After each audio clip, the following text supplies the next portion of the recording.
중국의 현대사를 크게 구분하면 아마 3등분 정도 될 것 같아요. 하나가 모택동 시대, 또 하나가 등소평 시대, 즉 개혁개방의 등소평 시대, 그리고 어쩌면 시진핑 시대. 변증법에 보면 이게 정반합이라고 있거든요.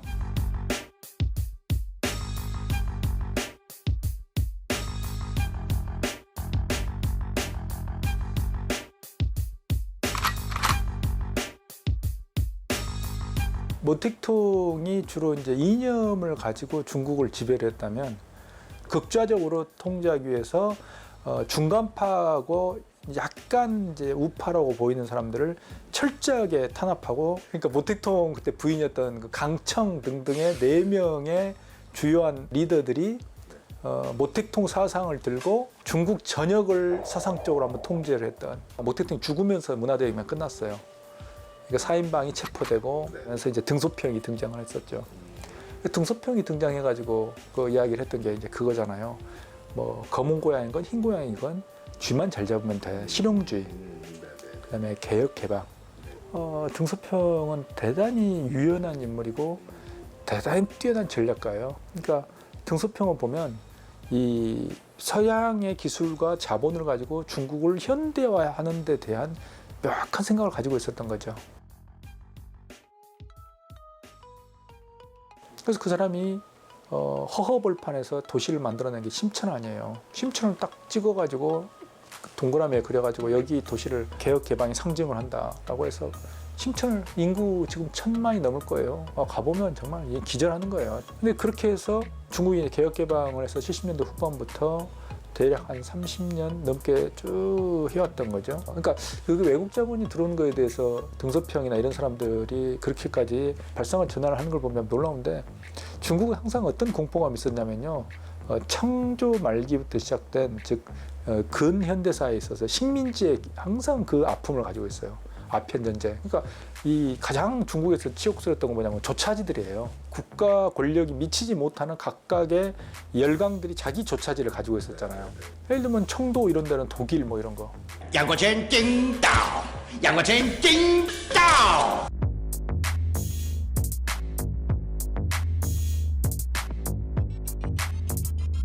그래서 서구의 어떤 기술과 자본에 대해서, 특히 서양 열강에 대해서 항상 그 공포심을 가지고 있었는데 그걸 문을 열어버린 거예요. 그러니까 닫혀 있었던 문호를 열어버렸다는 것 자체가 정말 놀라운 하나의 발상이고, 근데 그런 점에서 등소평은 정말 보면 탁월한 거예요. 특히 서양의 자본을 가지고 중국을 근대화한다는 걸 드디어 이제 시작을 했던 거죠. 그러니까 중국의 전체적인 어떤 현대화되는 과정을 보면 어떤 생각이 드냐면 코끼리가 한 시속 한 200km 달리고 있는 그런 정도의 이 파워를 나는 그 공포감을 느끼거든요. 지금 사실은 그렇게 돼버렸잖아요.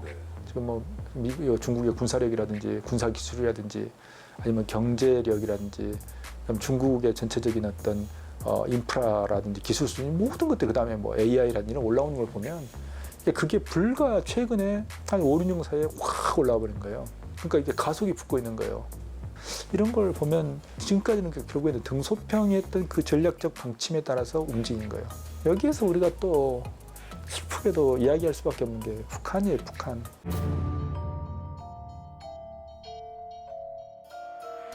북한은 계속 이야기하는 게 뭐냐면 미국하고 적대적 관계고 대치 관계였다. 이걸 강조를 하는데, 그렇게 따지면 중국도 군사적으로 적대 관계가 1970년대 70 몇 년 4년인가요? 그때 키신저가 가면서 미중 외교가 국교가 수립됐거든요.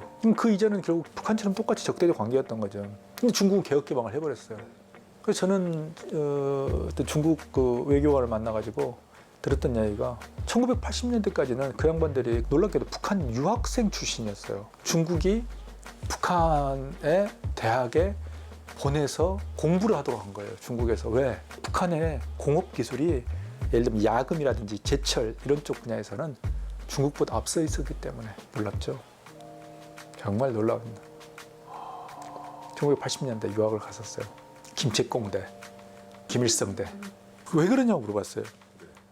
그 당시에는 중국은 바로 그러니까 소련하고 긴장 관계였잖아요. 중소 분쟁이 있고 양쪽에 그 서로 군사적으로 충돌까지 했었어요. 그게 중소 국경 분쟁이 있었어요. 그래서 중국하고 소련은 서로 긴장 관계였는데 그 북한은 소련의 그 첨단 기술, 공업 기술들을 수입을 한 거예요. 그래서 그걸 배우고자 중국에서 젊은이들이 엘리트들을 북한에 유학을 시킨 거예요. 그 유학 외교관들이 한 얘기가 그거예요. 만약에 북한이 80년대에 개혁 개방을 했다면 지금 중국보다 훨씬 잘 살 것이다. 북한은 1980년대 그다음에 90년대 초반에 어떤 일이 있었냐면 소련이 붕괴해버렸어요. 그러면서 소련이 붕괴해버리니까 소련으로부터 석유부터 시작해서 모든 원조가 다 끊겼고 그다음에 북한이 그런 첨단 기술을 배울 만한 그런 기회도 없어져 버린 거예요. 그러면서 북한이 계속 문호를 닫고 개혁 개방을 안 하고 있는 사이에 중국은 드디어 이제 개혁 개방을 시작을 했고 외국 자본이 들어왔고 외국 자본을 활용해서 드디어 현대화를 들어갔고 북한은 계속 그 상태로 정치하면서 침몰해가는 두 개가 극적으로 대비되는 거예요. 1990년대. 그러고 보면 김일성과 등소평이 취했던 전략이 결정적으로 다르다는 게 확 드러나는 거예요. 그래서 결국에는 등소평이 했던 노선들 이런 것들이 결국 맞은 거예요. 등소평이 했던 그 이야기가 있어요. 도광양회라고 있어요. 도광양회. 도광양회가 뭐냐면 발톱을 숨기고 때를 기다리는 거예요. 드디어 이제 미중 무역 무찰이 되니까 중국이 일정 단계 되니까 발톱을 보이는 거예요. 그러니까 최근 지금 시진핑은 나는 발톱을 보이는 단계에 와 있다고 보니까 이제는 자신감이 있는 거예요. 저는 근데 그걸 중국의 우리나라 게임에 들어갈 때도 그 도광양회를 봤어요. 정말 얼마만큼 그들이 절치부심하면서 발톱을 숨기고 한국 게임사들을 이해우로 했던가를 난 내 눈으로 봤어요. 내 눈으로. 그들이 얼마만큼 깍다와 예의 바르게 그리고 정말로 황제 직사무시듯이 했는 걸 난 봤어요. 근데 우리는 거기에 대해서 역사상 한 번도 중국에 대해서 그런 대우를 받아본 적이 없으니까 막 취해서 정신을 못 차리더라고요. 이게 천년만년 갈 거라고 생각하더라고요. 근데 어느 순간에 발톱이 확 드러나는 거예요. 예를 들면 금호타이어 같은 경우가 그래요. 금호타이어 처음에 중국에 들어갈 때는 막 성장이 나와서 환영해 줬었어요. 성장, 투자해 줘서 감사하다. 근데 그게 어느 순간에 딱 되니까 이제 중국이 공해 산업들이 부담스럽게 시작해요. 타이어 공해 산업이에요. 그러니까 어느 순간부터 금호타이어에 대해서 나가라는 압력을 가하기 시작해요. 즉 예를 들면 법인세, 면세 이런 것들을 계약했던 게 10년이가 됐는데 한 7년 정도가 되니까 그런 이야기가 나와요. 그래서 결국에는 밀려서 정리돼서 나와버렸어요. 그러니까 밀려났어요. 그러니까 그런 식으로 중국은 어쨌든 자기의 발톱을 숨기면서 철저하게 자본을 끌어들여서 그걸로 현대화를 하는.